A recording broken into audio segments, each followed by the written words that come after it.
Olá pessoal, tudo bom? Perdoa a minha demora pelo vídeo, né? Eu prometi para vocês, né? Vai ser um vídeo único aqui através do YouTube, né? Os vídeos pelo WhatsApp, eles têm uma restrição de tamanho de dois, se não me engano, 2,5 minutos. Se você quiser manter a qualidade original, existe até programas que fazem a compressão, mas se perde muito a qualidade. Então eu preferi fazer um vídeo único, né? A gente discutindo todos os assuntos e postar através do YouTube. E aí vocês entram no YouTube e pega a prova, vamos dizer dessa forma, né? A prova está aqui, né? Só basta a gente prestar atenção aí no que a gente vai conversar. O primeiro tema que nós conversamos foi hipertensão arterial, né? Como eu falei para vocês, a hipertensão arterial é uma doença sistêmica, né? Em que há um aumento da resistência dos vasos ao fluxo de sangue, né? E isso ocorre ou primariamente por alguma causa, né? Que a gente chama de hipertensão primária, e aí tem que geralmente ser investigada, ou secundariamente, né? Pelo envelhecimento, por causas multifatoriais, que é o que a gente chama da hipertensão secundária, que é responsável por mais de 90% dos casos de hipertensão, certo?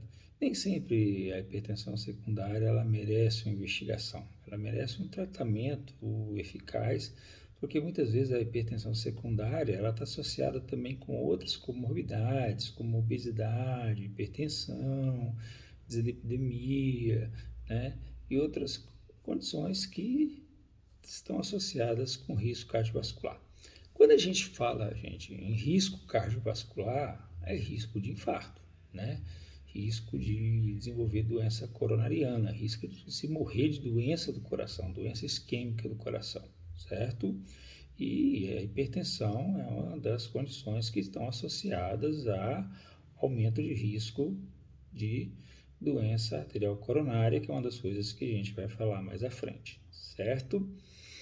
Eu não vou cobrar de vocês, como eu disse para vocês, até porque o objetivo desse semestre é discutir a semiologia e tudo mais sobre tratamento. Então, jamais aqui a gente vai discutir drogas, tudo bem? Mas uma das coisas mais importantes é definir hipertensão. Então, o que é hipertensão arterial?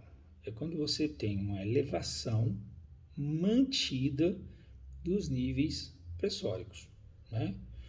Hoje a gente tem como valor de normalidade, ou valor de anormalidade, vamos dizer dessa forma, quando você tem um nível mantido de pressão arterial acima de 140/90, né? Nem vou falar 14/9, porque esse valor não existe para médico, certo? Isso é valor para leigo. Então, um valor mantido acima de 140/90. O que é um valor mantido? Na mapa, para a gente considerar, né, a monitorização ambulatorial da pressão arterial, para a gente considerar hipertensão, esse valor mantido tem que ser acima de 50% do tempo. Ou seja, eu tenho que ter mais que o valor considerado anormal na mapa, que não é 140/90, é um valor um pouco inferior, nós não vamos discutir aqui, porque a gente não está discutindo o mapa, mas na mapa, o valor considerado como anormal, ele tem que estar acima, né? As medidas têm que estar acima desse valor em 50%, pelo menos 50% do tempo, para eu considerar esse indivíduo como hipertenso. Então daí já vem uma conclusão. Uma medida isolada da pressão arterial, ela não faz diagnóstico de hipertensão, certo? Agora, se esse indivíduo chega no consultório e eu meço a pressão dele, ela está elevada, está ali 16/9. Ele volta, outra circunstância, eu meço de novo, está 16/9. Ou volta de novo, está 17/10. Quer dizer, várias medidas elevadas, eu estou autorizado a dizer que esse indivíduo é hipertenso e começar algum tratamento. dependendo em que estágio esse indivíduo esteja, né? Então, uma das coisas que eu quero que vocês olhem é aquele estagiamento da pressão arterial, certo? Estágio 1, 2 e 3, que não é baseado em sintoma nem baseado em quantidade de remédio. Ele é baseado no valor da pressão arterial, certo? E dependendo do cada estágio, você vai adotar uma estratégia terapêutica. Tem, por exemplo, estágio que você pode optar só por mudança de estilo de vida e atividade física, né? A gente chama mudança de estilo de vida de MEV, né? Então, não é Maverick, não, é MEV. Tá todo mundo falando tanto do filme aí, né? Aliás, o filme é muito bom, hein? E o que acontece? Essa mudança de estilo de vida, redução da ingesta de sal, né? E a prática de uma atividade física, quer dizer, a redução quer dizer, a prática de atividade física, redução de sal, redução de colesterol, isso já é a mudança de estilo de vida, certo? Tudo isso aí faz parte da mudança de estilo de vida, certo? Então, medidas isoladas de pressão arterial, às vezes a pessoa está ansiosa, ela vai lá e mede, está alto, isso não faz o diagnóstico de hipertensão arterial, né? Então, tem inclusive algumas situações em que você mede a pressão dentro do consultório, a pressão está alta e você desconfia que esse indivíduo não seja hipertenso, você pode fazer uso da mapa para verificar se esse indivíduo não é portador de uma situação chamada hipertensão do jaleco branco, certo? Que é muito comum. É um indivíduo que tem uma hiperreatividade vascular e que a hora que na presença de uma pessoa fazendo a aferição, ele apresenta níveis tensionais elevados. E já tem estudos hoje que mostram que esse indivíduo tem uma tendência a se tornar hipertenso no futuro. Mas naquele momento ele não é hipertenso, né? Então você não vai medicá-lo. Esse é que é o perigo, porque às vezes o indivíduo que tem hipertensão do jaleco branco, ele pode apresentar níveis bem altos e aí você entra com a medicação pesada, quando ele chega em casa ele vai dirigir, pode correr o risco de bater o carro ou alguma coisa desse tipo. Então, sempre desconfiar de hipertensão de jaleco branco em indivíduos que não tem nenhum sinal de hipertensão, entendeu? Só aquela pressão alta e às vezes quando você vai medindo, a pressão vai subindo durante a consulta, entendeu? Você faz a primeira medida, ali deu 16, aí quando você mede de novo já deu 17, depois já deu 19. Então, esse é o típico indivíduo que você tem que investigar se ele não é portador de hipertensão do jaleco branco, certo? Tem uma outra classe de indivíduos que são aqueles que apresentam a pressão normal no consultório, né? Em casa é alta e no consultório ela é normal. Em ambos os indivíduos a mapa vai ajudar, certo? Um exame que eu gosto muito, né, é o próprio paciente medir a pressão. Eu até fiz um comentário para vocês, né, que quando o paciente ele mede a pressão de manhã, antes de tomar o remédio, e a pressão está normal, é porque ele ficou com a pressão normal nas 24 horas. Então, nada melhor do que a medida feita pelo próprio paciente em casa, de manhã, de preferência antes de tomar a medicação, anotando, entendeu? Para que ele mesmo tem um controle regular, igual o indivíduo que é diabético, que começa a medir a glicose, e aí se a glicose deu alta, ele vai toma determinada dose de insulina, se deu mais alta ainda, ele toma uma dose maior. Esse indivíduo hipertenso, ele também tem que aprender isso, certo? Ele tem que aprender a lidar com a doença dele. Não é essa pressão deu alta, ele sai correndo para pronto-socorro, assim por diante, né? Muitas vezes é indicado para ele ter alguma medicaçãozinha de resgate, ou seja, olha, se a sua pressão der alta, você vai tomar essa medicação, aí se não abaixar, você vai para o pronto-socorro. Isso, lógico, se ele não tiver com dor no peito, dor de cabeça, algum sinal de alerta que possa indicar um infarto, um derrame, alguma coisa desse tipo, se for só a pressão alta, certo? Mas uma coisa mais importante é saber medir a pressão arterial, certo? Então, não confiar em medidas feitas na recepção. Essas medidas não servem, né? Ou é 12/8 para todo mundo, né? Eu já tive problema demais. Quando eu comecei a fazer consultório de cardiologia, eu tinha uma técnica que ela dava pressão alta para todo mundo. E aí as pessoas que nem estavam com pressão alta começavam a passar mal. E aí elas começavam a passar mal, e as que estavam com a pressão mais alta começavam a passar mais mal ainda. E aí começavam a querer passar na frente das outras. E aí imagina o auê que virava. Então o consultório, que era para ser tranquilo, virava quase que um pronto-socorro. E aí até que eu bati o pé e falei que eu não queria que medisse mais, que eu mediria dentro do consultório. E aí eu comecei a observar que a pressão não era tão alta assim, certo? Então, lembrando que para a medida da pressão arterial, a gente começa sempre com o método palpatório, certo? Né? A gente localiza, né? Ou a artéria radial ou a artéria braquial, repetindo várias vezes para vocês, né? E palpa, né? E infla o manguito, né? Lembrando que a bolsa, né, do manguito, ela tem que ocupar pelo menos 2/3 do braço, certo? E o manguito tem que ser colocado a 2 a 3 centímetros da fossa antecubital. Cubital é cotovelo. A fossa antecubital é a fossa que faz oposição aqui ao cotovelo. Então, coloca 2 centímetros, 2 a 3 centímetros a bolsa, certo? A bolsa tem que ser adequada, né, para um indivíduo adulto. Se for um indivíduo adulto normal, é de 24 a 32 centímetros, certo? E lembrando que o ponto médio da bolsa ele tem que coincidir com a artéria braquial, certo? E aí eu começo a comprimir.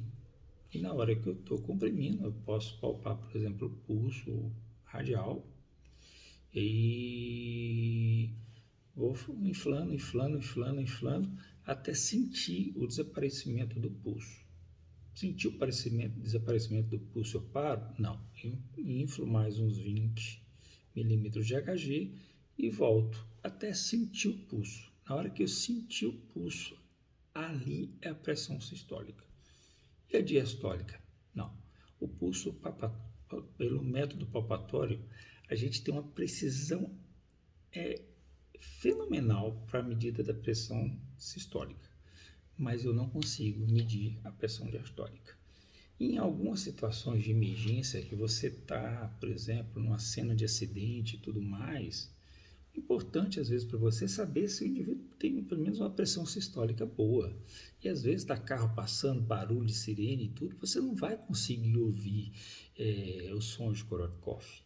Então, saber medir com o método palpatório pode salvar a vida do indivíduo, porque você não conseguir palpar pelo método palpatório e não sentir o pulso, significa que aquele indivíduo está chocado. Então tem que abrir volume nele, entendeu? Tem que dar volume para ele e tirar ele do estado de choque, porque senão ele não vai conseguir chegar vivo até o hospital, principalmente em quem faz hospital, né? Faz atendimento pré-hospitalar, certo? Muitas vezes você vai se guiar pela pressão palpatória. Beleza, eu fiz o método palpatório e aí eu já sei, por exemplo, eu medi até 120, eu não preciso inflar o braço até 200. Imagina o idoso, isso vai doer. Então eu vou inflar até quanto? Vou inflar até 30, 40, vou inflar, né? Alguns falam 20, eu prefiro 30, 40. Então, se for até 120, eu vou até 150, 160, eu inflo. E aí agora com o estetoscópio sobre a artéria braquial, eu vou escutar os sons de Korotkoff, né? Primeiro e quinto som de Korotkoff, né? E aí eu defino a pressão sistólica e a diastólica. Lembrando que o som de Korotkoff nada mais é do que um sopro, né? Porque eu estou comprimindo a artéria e está gerando um sopro, certo? Então, é o início do sopro e o fim do sopro. Na hora que começa a comprimir a artéria e começa a ter fluxo, e na hora que deixa de comprimir a artéria, o fluxo desaparece, ou seja, na hora da pressão sistólica e na hora da pressão diastólica. Então, para definir se o indivíduo é hipertenso, tudo começa com a medida bem feita.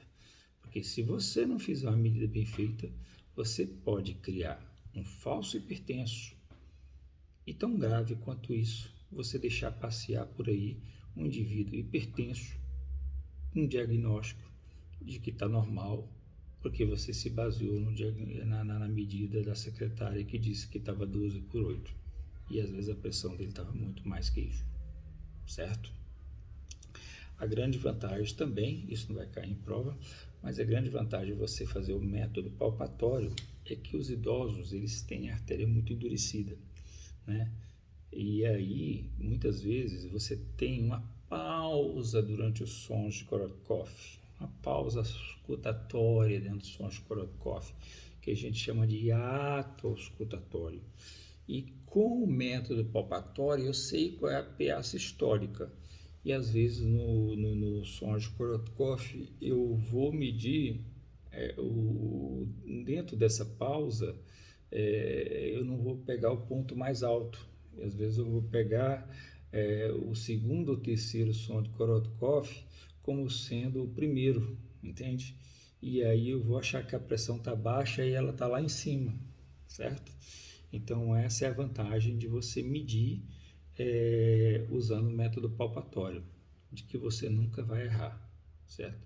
Nunca não, um dia a gente sempre erra, mas a tendência é que pela repetição do método, a tendência é a gente errar cada vez menos.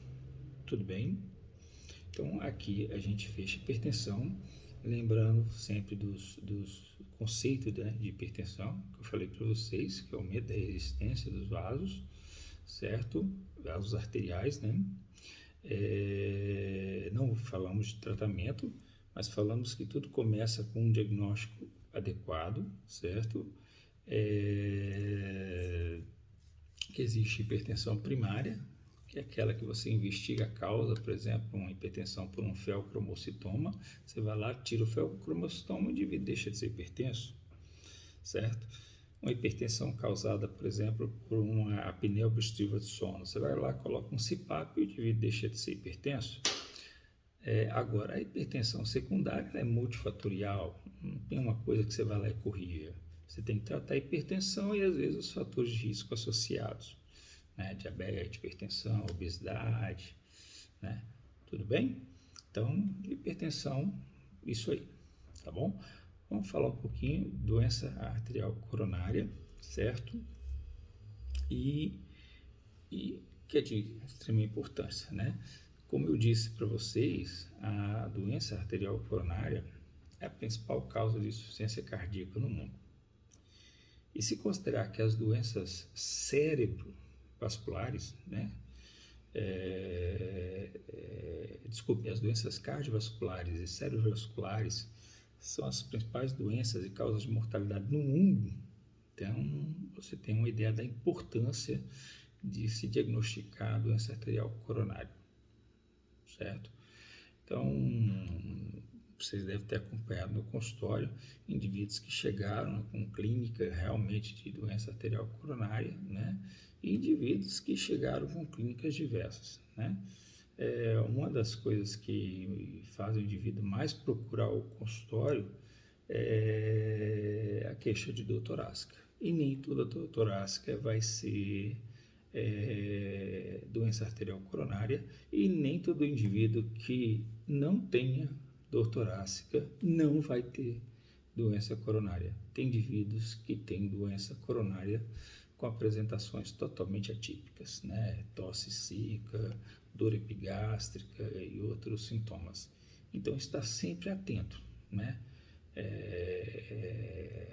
A outras circunstâncias, né? A faixa etária do indivíduo, a situações de risco. Por exemplo, um indivíduo diabético, você tem que acender a luzinha, não é nem amarela, não, é vermelha, porque porque existe uma associação muito grande de doença arterial coronariana com o diabetes, certo? E principalmente o diabetes leva a doença arterial coronariana e infarto sem dor, né?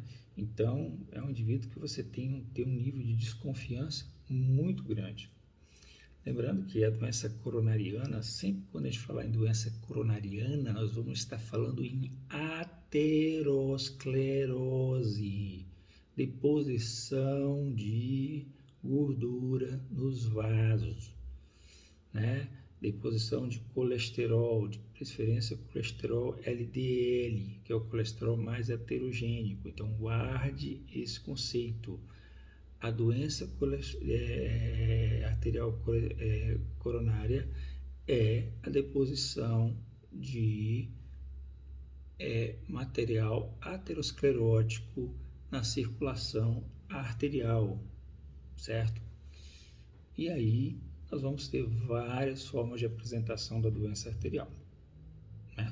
Desde a forma aguda, com um infarto, que se divide em infarto com supra, e infarto sem supra de ST, que a gente vai falar já já, e a doença arterial coronariana crônica, que é a angina estável, que é aquele indivíduo que tem a doença em que ele sabe até que ponto ele pode andar para sentir dor no peito e tudo, né? A angina instável já é uma situação mais grave. Muitas vezes, numa emergência, eu só vou diferenciar um indivíduo que está com angina estável do indivíduo que está infartando se eu dosar os marcadores de injúria miocárdica. Já deixando uma dica aí, existem vários marcadores de injúria miocárdica, mas os mais usados são a CKMB, né, massa, e a troponina. E desses, a troponina é o mais importante. Por quê? Porque ela permite um longo tempo que eu possa avaliar se o indivíduo infartou ou não infartou. Para você ter ideia, a troponina pode ficar positiva de 10 a 14 dias. Essas coisas costumam cair muito em prova. Se eu fosse vocês, eu guardava isso. Certo? Então, num indivíduo infartado, lógico, tem que ser infartado, né? Porque a gente está falando aqui de infarto, troponina pode ficar positiva de 10 a 14 dias. Isso tem alguma importância? Tem. O cara chega para você no pronto-socorro, doutor, estou com uma dorzinha aqui assim, mal-estar. Aí você pergunta para ele, quando começou isso? Ah, doutor, foi semana passada, eu tive uma dor bem forte e daí em diante não parou de doer mais. Quando é que foi o infarto dele? Foi semana passada. Você faz a troponina, dá positiva. Faz a CKMB, já normalizou. Por quê? Porque a curva da nossa CKMB é de 48 horas, já normalizou.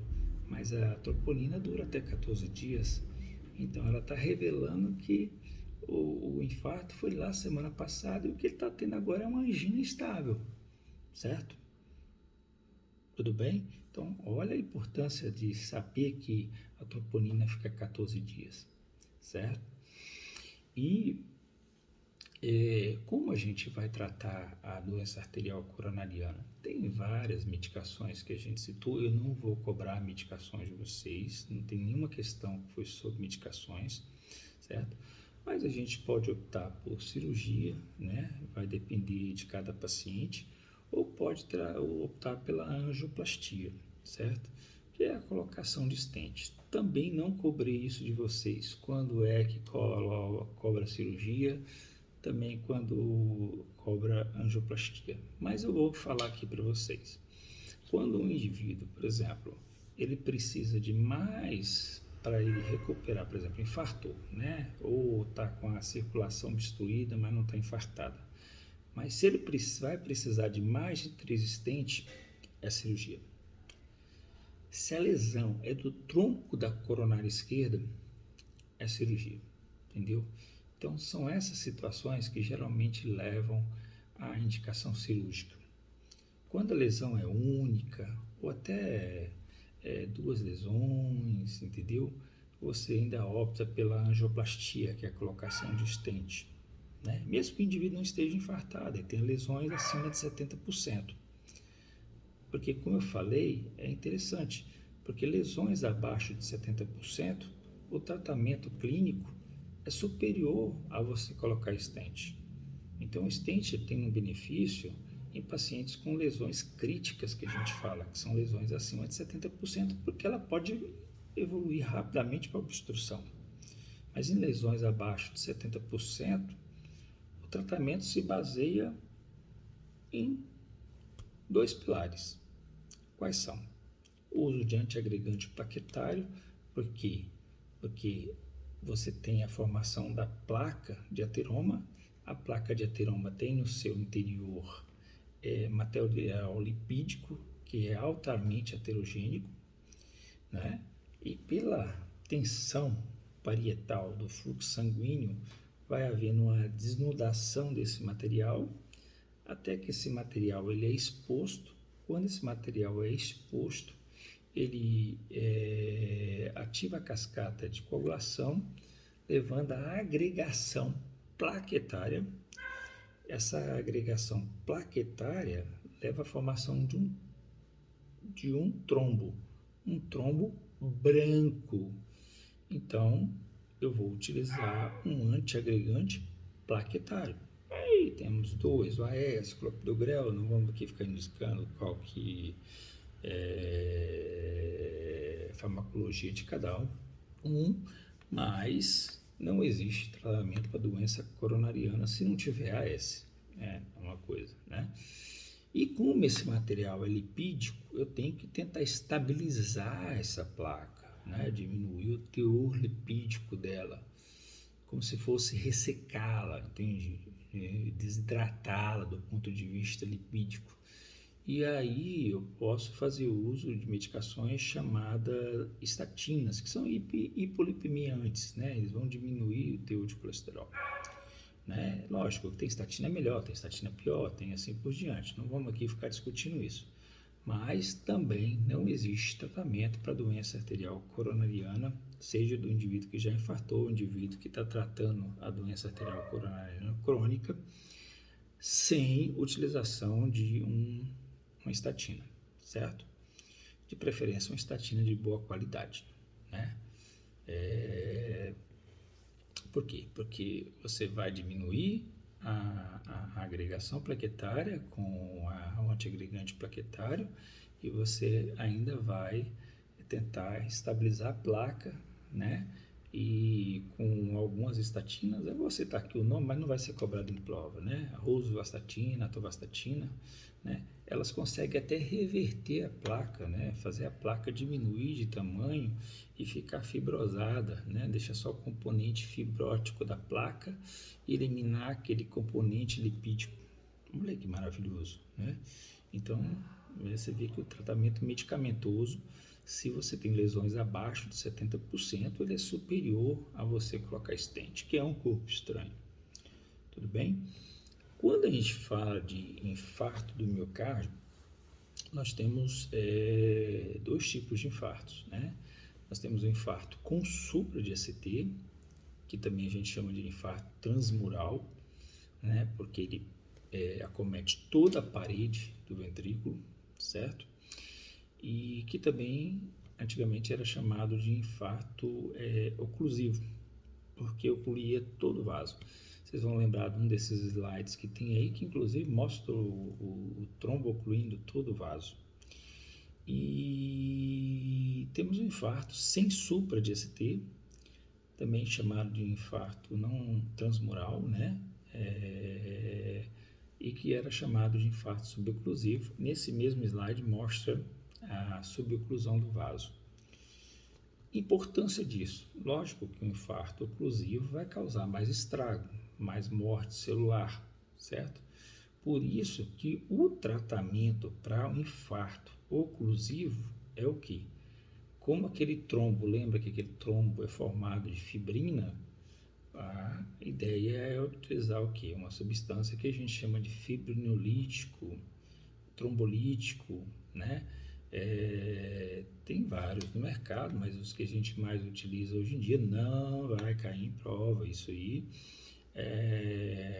alteplase e mais comumente, o que está em tudo quanto é lugar hoje em dia é a tenecteplase, né, ou metalise, certo? Isso aí chama-se trombólise química, porque eu posso fazer também a trombólise mecânica. Lembra daquele negócio de tempo porta-agulha, né? Se eu chego no hospital, né? Quando eu chego infartado no hospital, eu tenho que já ter feito um eletro em 10 minutos. E aí, isso é meio incoerente. Aí, como essa questão ficou meio incoerente, eu não quis cobrar isso aí, porque poderiam ter respostas variadas, né? Mas a literatura fala que se você chegar em uma instituição que tem angioplastia lá, qualquer hora que você chega, dia ou da noite, e se você conseguir, da hora que você chega na porta até a hora que você está sendo cateterizado, que é o tempo porta-agulha, né? Alguns falam de 60, outros falam 90, outros falam 120 minutos, por isso que eu não quis cobrar, mas gostaria aqui que vocês guardassem isso, não gravassem, porque gravar é uma coisa meio decoreba, né? Se esse tempo porta-agulha for menor que 120 minutos, é preferível, ao invés de você fazer a angioplastia química, né, a trombólise química, né, usar o alteplase ou a tenecteplase, você já ir direto para o cateterismo. É mais benéfico. Mas se seu tumor porta-agulha, ou que é a realidade na maioria dos hospitais de não ter cateterismo, você vai acabar fazendo o quê? É a trombólise química mesmo e tentar transferir esse indivíduo para algum lugar onde ele possa fazer um cateterismo. Então, em resumo, todo paciente que teve um infarto de supra-DST, se ele fez trombólise química ou não, se ele fez a angioplastia na hora, bom, ele já resolveu o problema. Mas se ele não fez, ele vai ter que fazer também. Não é porque ele fez a trombólise química que ele vai ter que deixar de fazer a trombólise, vai ter que fazer o cateterismo, certo? Isso é muito importante da gente destacar. A mesma coisa do infarto sem supra. A diferença é que o infarto sem supra você não faz trombólise, você já indica direto o cateterismo, que não tem esse negócio de tempo porta-agulha de 90 minutos, essas coisas, né? Você vai fazer o cateterismo, né? Até porque você não tem uma oclusão completa, então você não está tendo ali morte celular igual você tem no infarto oclusivo. Então, a ideia é que se faça o cateterismo o mais breve possível, mas não tem um tempo pré-definido, certo? Então, lembrando que o que é o infarto, né? Uma limitação abrupta, né? Ao fluxo sanguíneo, né? Que pode, né, em algumas situações, levar até a morte. E como consequências a gente pode ter fibrose, né? Pode ter morte celular e inclusive, como eu já falei para vocês, o infarto, que é um capítulo da doença coronariana, pode ter a insuficiência cardíaca como complicação, que eu já falei para vocês, né? O capítulo da doença arterial coronariana é a principal causa de insuficiência cardíaca no mundo, certo? Para vocês terem uma ideia da importância da doença arterial coronariana, certo? Então, guardem bem isso, certo? Principalmente essa questão de tempo. Outra coisa, lembrar que a janela, quando o indivíduo vai fazer a trombólise, a janela é de 12 horas. Isso é diretriz. Lógico, se o indivíduo chega com dor, ainda está com supra, muitas vezes a gente tromboliza depois de 12 horas, né? Vai usar o bom senso, certo? Por isso que a gente chama de diretriz, não em consenso mais, né? Mas para a resposta de prova, né? Se vocês tiverem que um dia ser cobrado disso, qual é a janela terapêutica para poder fazer trombólise no indivíduo com infarto com supra de ACT? 12 horas. É essa a resposta que vocês têm que dar. Certo? Falando um pouco de insuficiência cardíaca, né? Insuficiência cardíaca eu já falei para vocês, né? É quando o coração ele não consegue, né, suprir as demandas metabólicas do organismo, né, de acordo com suas necessidades, ou precisa fazer com altas pressões de enchimento.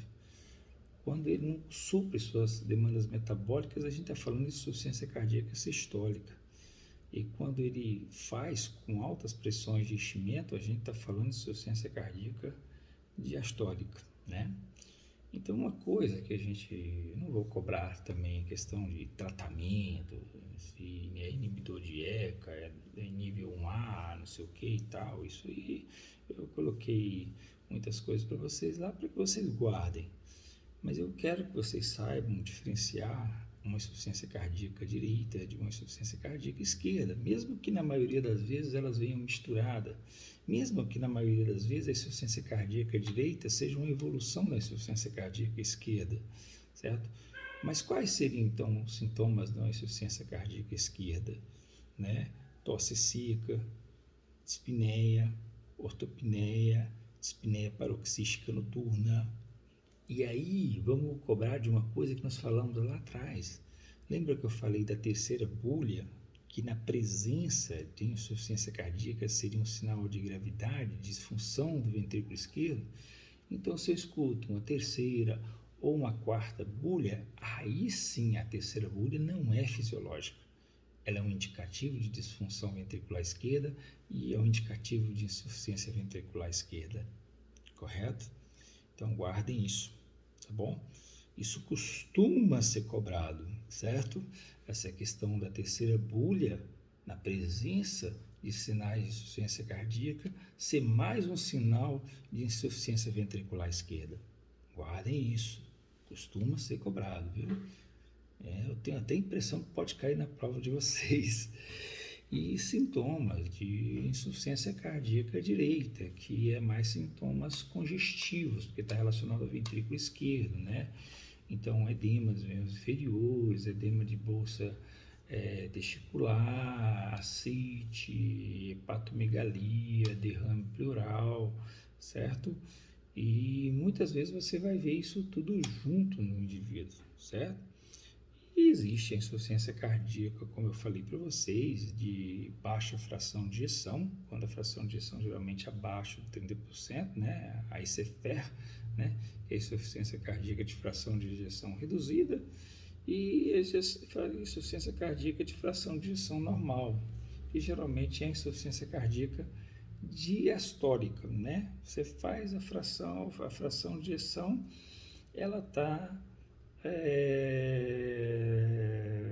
o eco está lá com a fração de ejeção normal, é acima de 50%, está lá 70% de fração de ejeção. Mas ele está com insuficiência cardíaca com dispneia.